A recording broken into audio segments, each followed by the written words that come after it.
Gianluca Marchetti, ben arrivato a Udine, però siamo seduti su una panchina del Benedetti che tu hai conosciuto perché hai giocato le finali Under 19 con la maglia della Virtus Roma. Partiamo da lì, che ricordi hai di questo impianto? Sì, in questa palestra abbiamo fatto la prima partita delle finali nazionali, l'ultimo anno Under 19 e vincemmo contro Varese, quindi è un bel ricordo. Poi le altre partite abbiamo fatte al Carnera e arrivammo terzi e con la finale per il terzo e quarto posto giocammo contro Biella, se non sbaglio. Sì. Confermo? Sì, è stato un bel ricordo, mi piace la città e già conosco molte persone, quindi c'è tutto per far bene.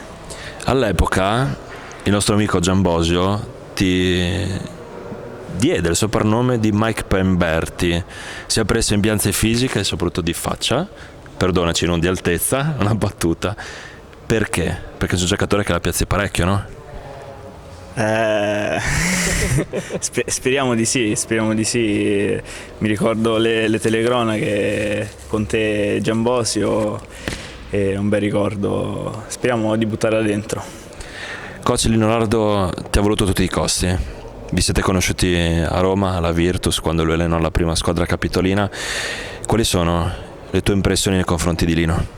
Ma innanzitutto una grande stima, come ce l'ho per la maggior parte degli allenatori che ho avuto, e sia come allenatore sia come uomo.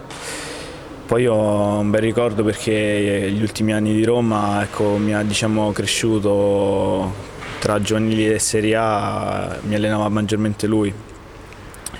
E mi piace come carattere quando allena, perché essendo stato anche un giocatore riesce a trasmettere quello che vuole lui, quindi ho molta fiducia e stima in lui e sono venuto qua perché mi ha dato questa opportunità e credo che Udine sia la piazza giusta per iniziare un percorso per me che sono giovane più ambizioso, molto ambizioso, ecco. Per ritornare magari da dove sei venuto, e ti faccio anche questa domanda, no? Eri a Barcellona in A2, perché sei sceso in B?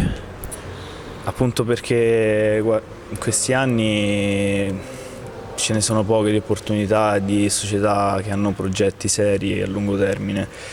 E per me andare in giro a giocare qua e là senza un vero progetto non era molto importante adesso. Io volevo un progetto serio che fosse C1, B2 o qualsiasi altra categoria avrei accettato. E mi piacciono le sfide, sono venuto qua per mettermi alla prova. Primi 2 giorni di lavoro, avete già corso parecchio oppure siamo solamente all'inizio e carichi non sono tanto pesanti? Sì, vabbè, i primi giorni stiamo andando gradualmente, però ecco, al quarto allenamento la stanchezza si accumula giustamente perché sono i primi 2 giorni di allenamento del ritiro.